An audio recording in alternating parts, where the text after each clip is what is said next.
Resources for U.S. street name and number changes with an emphasis on the 1950 U.S. Census. So here's what I intend to cover. I have 2 slides showing you the topics, and you can look at them.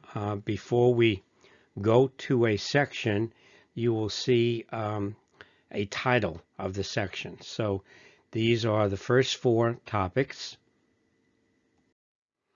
And then here are the next 5 topics.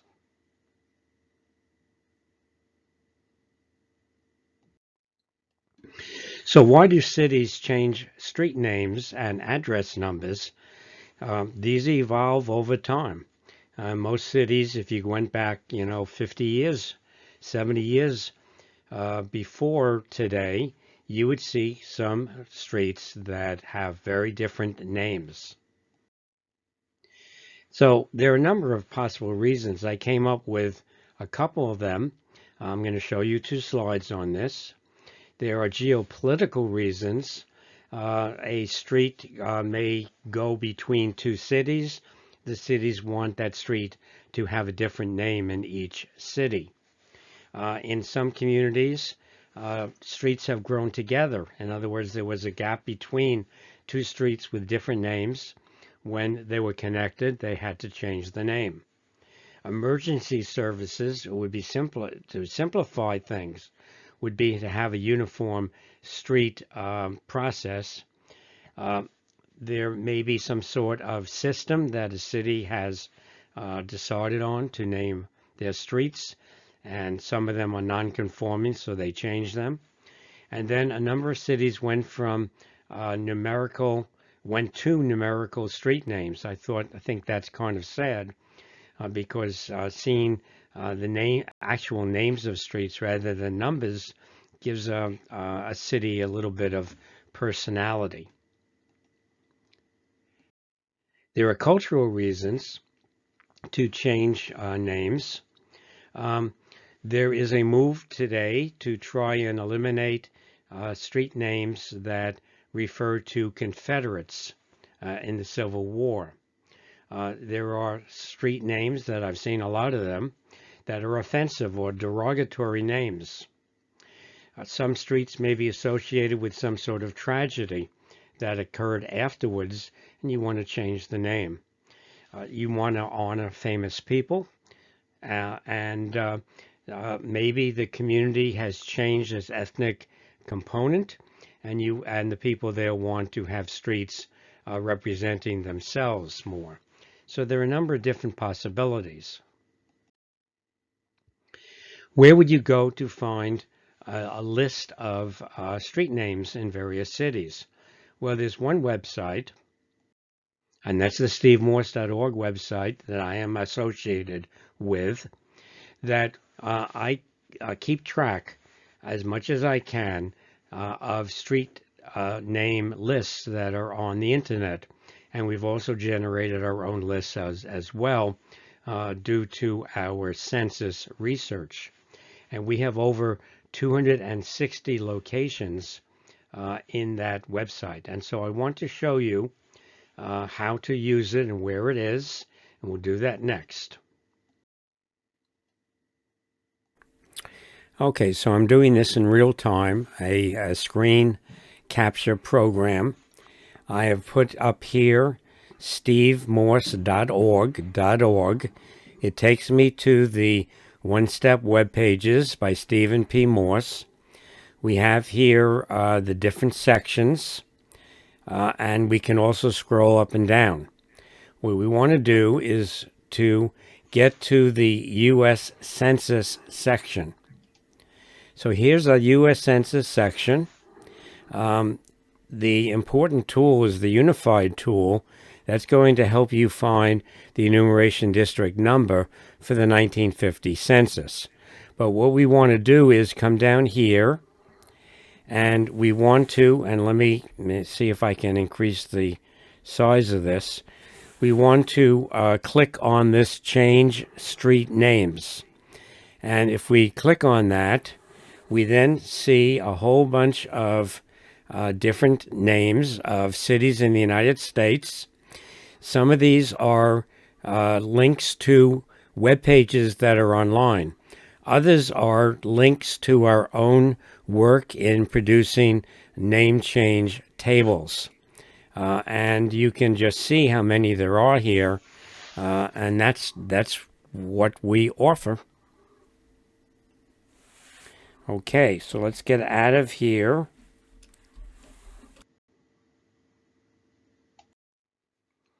So as I indicated, the types of entries that attract my attention and are put on the One Step website, our own tables, name change tables derived from maps and street guides. I'll show you examples of that. Links to useful websites on street name changes and renumbering.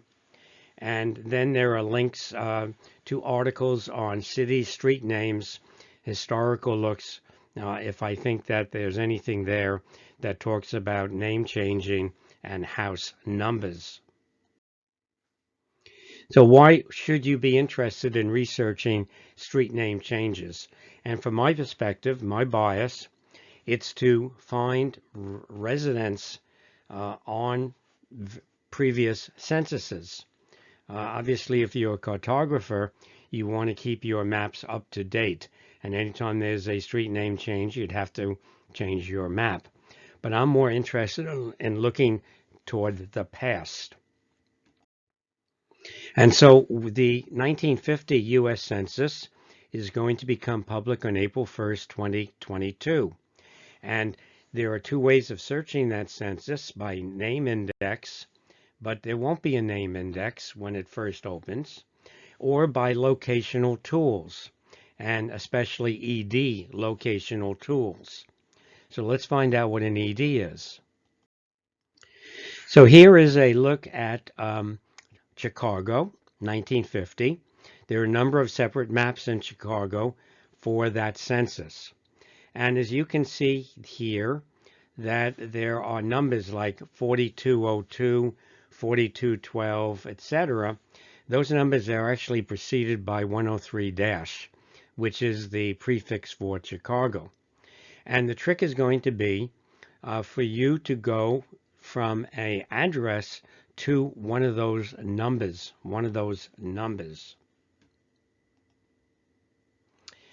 And that's what an ED location tool will give you. If there isn't a name index, sometimes the name indexes fail. To document the missed residents, if you know that the people you're looking for in 1950 were in a certain location and that location doesn't show that address, they probably were missed. And then for people who are looking for who's living in their house in 1950, they don't know the name of that person. They were looking for a residence. And so AED locational tools enable you to find an address even if you don't know who lived at that location.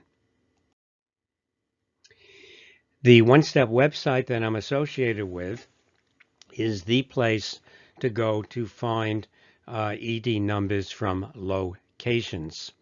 And so here is a quick look at the 1950 Unified Tool.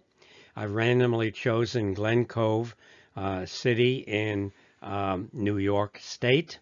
We have over 2,400 cities throughout the United States on this utility.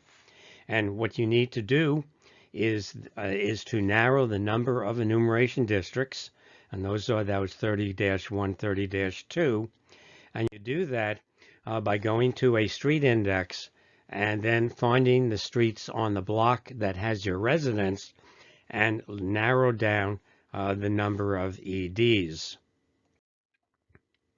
So generally, the reason why we're looking at name changes here is that you have a 1950 address, but can't find that same address on a current map for that city.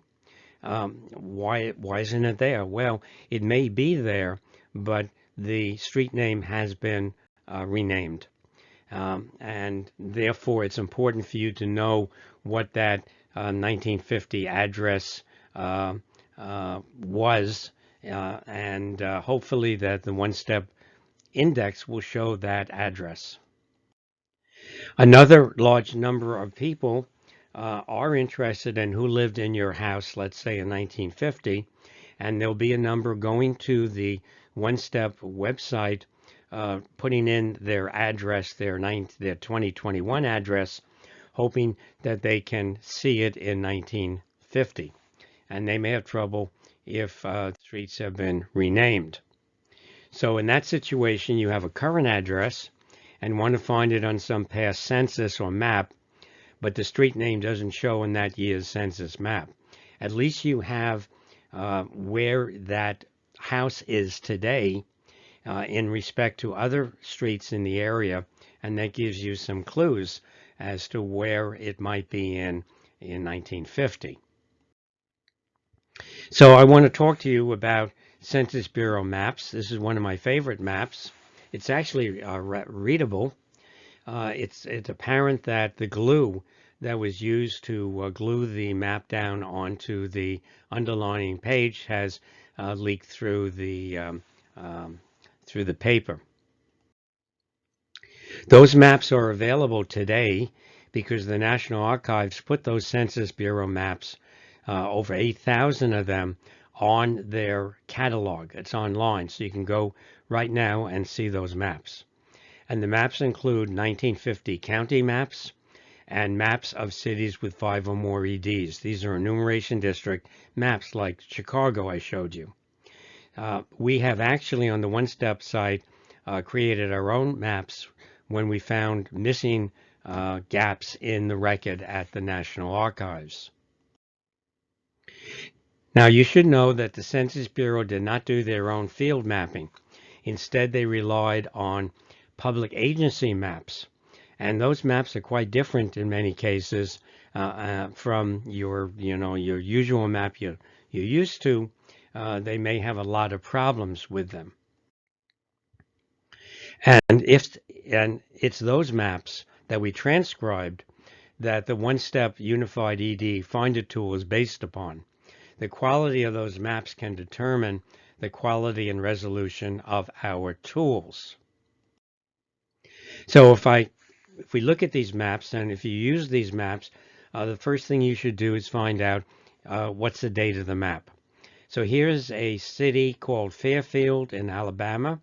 This is the 1950 ED map, but we find out that it actually says it's from January 1922. Now there is a notation here from the city engineer who certifies that the corporate limits and ward boundaries shown on this map are correct, because the Census Bureau wants to draw enumeration district boundaries, but it doesn't say that the street names are correct.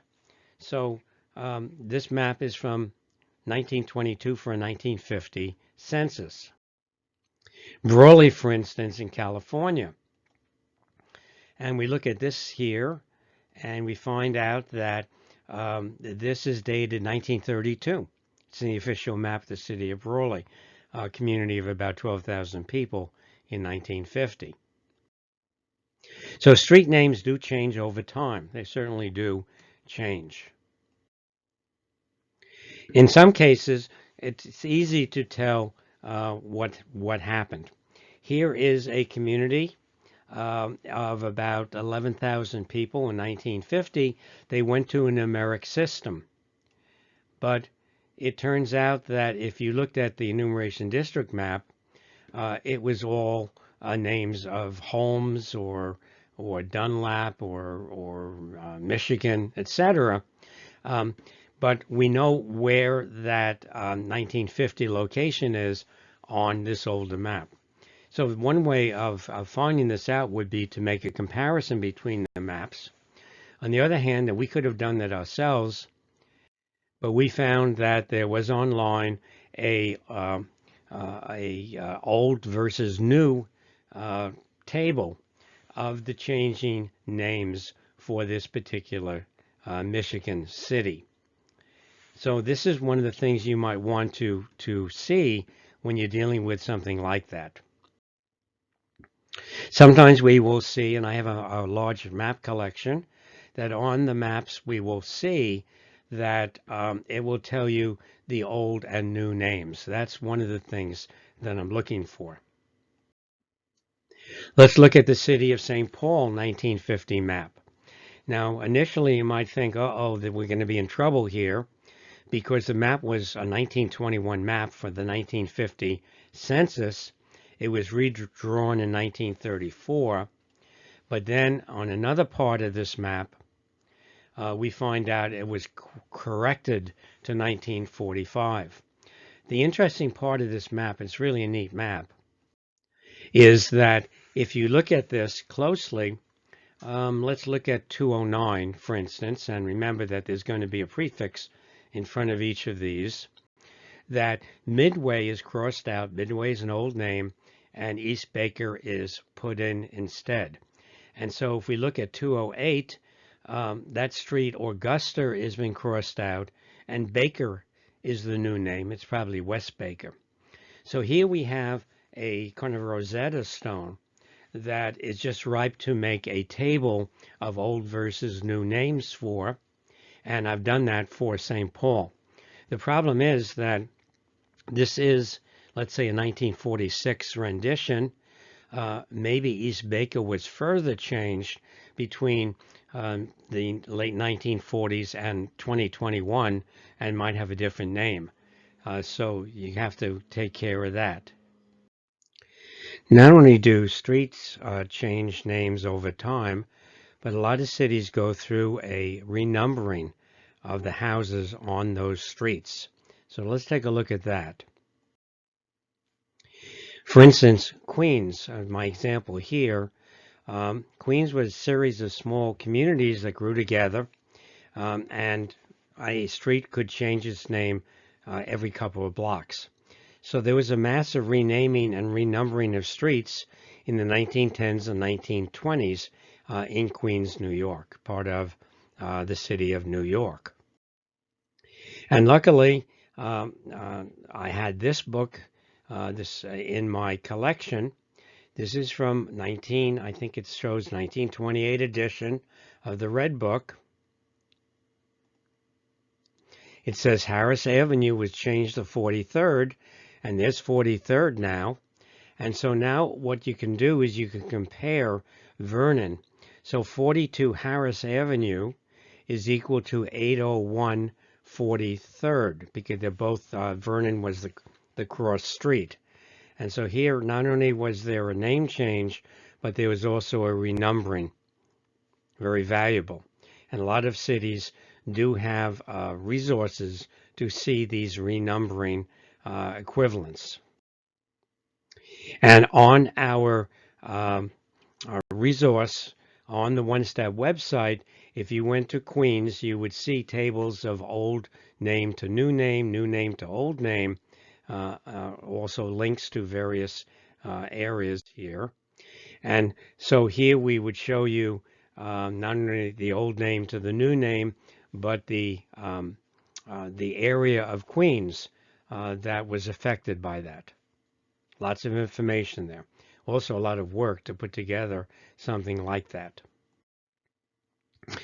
There's also another thing that creates problems, because these enumeration district maps aren't always very good. There are a lot of typos sometimes. And if you do use these maps, take a look to see if it's a compiled map. A compiled map was drafted by the Census Bureau from other sources, and they may be quite old. And these compiled maps, I've found, have a high number of typographic errors, streets never built, wrong arrangements of streets, etc. And on these maps, the Census Bureau drew the ED boundary lines. To give you an example, here's the city of St. Joseph. This is a 1950 map. We see that it says it's compiled from Sanborn maps. Those are insurance maps. Not clear what year it is. And there's some sort of file map that they had. Who knows how long ago from 1950 that information is. And so one of my volunteers proofed the map. We usually proof it against the table, the transcription table of names against the original map. But I looked at this map myself as proofing for what the volunteer had done. And what struck me was unusual was this street called Nippleton. I'd never seen a street called Nippleton. So I looked at a modern map, and that's not Nippleton, that's Middleton. And so then I started looking at other streets here as well. For instance, Pendleton, the modern spelling is with a DLE in the middle of the name. It's spelled on this map with an DEL. And the ED map shows ROSIN, while the modern map shows Rosine. And those are probably all typographical errors. Savannah, Georgia, 1950 map also seems to have a lot of typos. And if you look at the map, it says it was traced from Savannah Engineer's map. I don't quite know how you trace a map, etc. So you have to be cautious when you're looking at these maps. And when we proof maps, when I proofed maps, and I proofed most of the maps, about 2/3 of them, I had in front of me two double width monitors, a modern map against the enumeration district map. On the left, the definitions of that enumeration district, those are boundary, the names that we transcribed, and I might also have a circa 1950 street map to pick up anomalies. And I do have a pretty good vintage map collection, but we also went online. There are map collections online. We appealed to city libraries and historical societies for circa 1950 maps. Census Bureau has what's called block maps, and we made, in some cases, our own maps. And as I say, I have lots and lots of these maps. So the last slide I have is that if you know of additional material about street name changes, old to new, or renumbering that we do not have on a table, I'll be glad to add those to our tables and acknowledge your help. And there's my mailing address, my email address. So this has been another JDW Talks. I have YouTube talks on census resources, Ellis Island, natural history topics, and virtual birding field trips. I'm a retired field biologist. And I just want to show you that on the 1950 census, we have a number of learning tools here on YouTube. I have a talk on an overview of what's in the 1950 census for genealogists using original census material. I have a talk on how we produced our census location search tools for that utility I showed you. We have a talk on 20 questions, 20 frequently asked questions about the 1950 census and locational search tools. And you can see there that that enumeration district on the left on the ED map is not what it would look like actually when the enumerator went out to census it. I also have a talk that demonstrates in real time how to do an urban and rural location search for 1950 to make it easier when that census becomes public. So I hope you enjoyed that little tour of name changing and how it impacts finding people on the 1950 census.